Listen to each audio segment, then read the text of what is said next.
ವೃಕ್ಷಮಾತೆ ಎಂದೇ ಖ್ಯಾತರಾದ ಸಾಲುಮರದ ತಿಮ್ಮಕ್ಕ ಅವರಿಗೆ ನುಡಿ ನಮನ. ಅವರ ಬದುಕಿನ ಒಂದು ಕಿರುಪರಿಚಯ.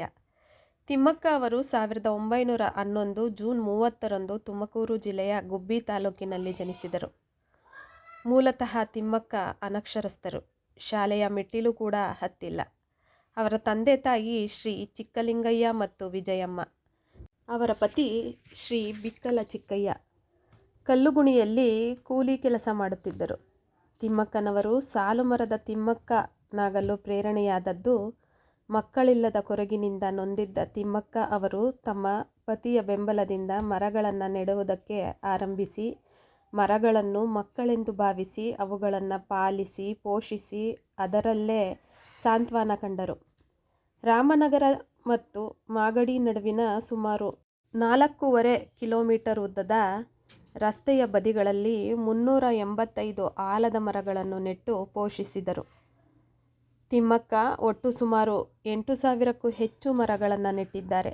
ಮೊದಲಿಗೆ ಮಕ್ಕಳಿಲ್ಲ ಎಂಬ ನೋವಿನಿಂದ ಮರ ನೆಡಲು ಆರಂಭಿಸಿದ್ದ ತಿಮ್ಮಕ್ಕ ತಮ್ಮ ಬದುಕಿನಲ್ಲಿ ಬಹುಮುಖ್ಯ ತೀರ್ಮಾನ ಕೈಗೊಂಡು ಅವರ ಬದುಕನ್ನು ನಿಸರ್ಗ ಪ್ರೀತಿ, ಪರಿಸರ ಸಂರಕ್ಷಣೆ ಮತ್ತು ಮಾನವ ಪ್ರಯತ್ನಕ್ಕೆ ಸಾಕ್ಷಿಯಾಗಿದ್ದಾರೆ. ಅವರು ಪರಿಸರಕ್ಕೆ ನೀಡಿದ ಕೊಡುಗೆ ಚಿರಸ್ಮರಣೀಯ ಮತ್ತು ಮುಂದಿನ ಪೀಳಿಗೆಗೆ ನಿರಂತರ ಸ್ಫೂರ್ತಿಯಾಗಿದ್ದಾರೆ. ತಮ್ಮ ಶ್ರಮ ಮತ್ತು ಪರಿಸರದ ಬಗ್ಗೆ ಇರುವ ಪ್ರೀತಿಯಿಂದಾಗಿ ಜಗತ್ತಿಗೆ ಮಾದರಿಯಾದವರು. ವೃಕ್ಷಮಾತೆ ಎಂದೇ ಪ್ರಪಂಚದಾದ್ಯಂತ ಚಿರಪರಿಚಿತರಾದವರು.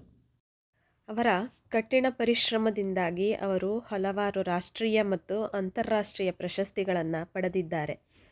1995ರಲ್ಲಿ ರಾಷ್ಟ್ರೀಯ ಪೌರ ಪ್ರಶಸ್ತಿ, 1997ರಲ್ಲಿ ಸಮಾಜ ಸೇವೆಗಾಗಿ ಇಂದಿರಾ ಪ್ರಿಯದರ್ಶಿನಿ ವೃಕ್ಷಮಿತ್ರ ಪ್ರಶಸ್ತಿ, 2000ರಲ್ಲಿ ಕರ್ನಾಟಕ ಸರ್ಕಾರದ ಕರ್ನಾಟಕ ಕಲ್ಪವಲ್ಲಿ ಪ್ರಶಸ್ತಿ, 2019ರಲ್ಲಿ ಭಾರತ ಸರ್ಕಾರದ ಅತ್ಯುನ್ನತ ಪ್ರಶಸ್ತಿಗಳಲ್ಲಿ ಒಂದಾದ ಪದ್ಮಶ್ರೀ ಪ್ರಶಸ್ತಿ, 2019ರಲ್ಲಿ ನಾಡೋಜ ಪ್ರಶಸ್ತಿ ಹಂಪಿ ವಿಶ್ವವಿದ್ಯಾನಿಲಯ, 2020ರಲ್ಲಿ ಕರ್ನಾಟಕ ಕೇಂದ್ರೀಯ ವಿಶ್ವವಿದ್ಯಾಲಯದ ಗೌರವ ಡಾಕ್ಟರೇಟ್, ರಾಜ್ಯೋತ್ಸವ ಪ್ರಶಸ್ತಿ, ಪರಿಸರ ರತ್ನ ಪ್ರಶಸ್ತಿ, ವಿಶಾಲಾಕ್ಷಿ ಪ್ರಶಸ್ತಿ, BBC 100ರ ಮಹಿಳೆಯರಲ್ಲಿ ಒಬ್ಬರು, ವೃಕ್ಷಮಿತ್ರ, ಗಾಡ್ಫ್ರೇ ಫಿಲಿಪ್ಸ್ ಪ್ರಶಸ್ತಿ, ಗ್ರೀನ್ ಚಾಂಪಿಯನ್ ಪ್ರಶಸ್ತಿ ಅನೇಕ ಪ್ರಶಸ್ತಿಗಳು ಲಭಿಸಿವೆ.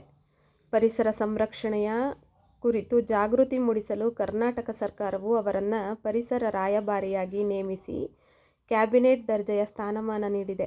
ಅವರ ಹೆಸರಿನಲ್ಲಿ ಉದ್ಯಾನವನಗಳನ್ನು ಅಭಿವೃದ್ಧಿಪಡಿಸಲಾಗಿದೆ. ಮಾಗಡಿ ತಾಲೂಕಿನಲ್ಲಿ ದೊಡ್ಡ ಕೆರೆ ನಿರ್ಮಾಣಕ್ಕೂ ಸಹಕಾರ ನೀಡಿದ್ದಾರೆ. ನವೆಂಬರ್ 14, 2025ರಂದು ಬೆಂಗಳೂರಿನಲ್ಲಿ ಉಸಿರಾಟದ ತೊಂದರೆಯಿಂದ ಕೊನೆ ಉಸಿರೆಳೆದ ಸಾಲುಮರದ ತಿಮ್ಮಕ್ಕ 114 ವರ್ಷಗಳ ತುಂಬು ಜೀವನದಲ್ಲಿ ಒಬ್ಬ ಅನಕ್ಷರಸ್ಥೆಯಾದರೂ ಸ್ವಇಚ್ಛೆಯಿಂದ ಪರಿಸರದ ಪ್ರೀತಿಯಿಂದ ವಿಶ್ವಖ್ಯಾತಿಯಾದವರು. ಅವರ ಆತ್ಮ ಅವರೇ ಬೆಳೆಸಿದ ವೃಕ್ಷಮಾತೆಯಲ್ಲಿ ಐಕ್ಯಳಾಗಿ ಮತ್ತೆ ಹುಟ್ಟಿ ಬರಲಿ.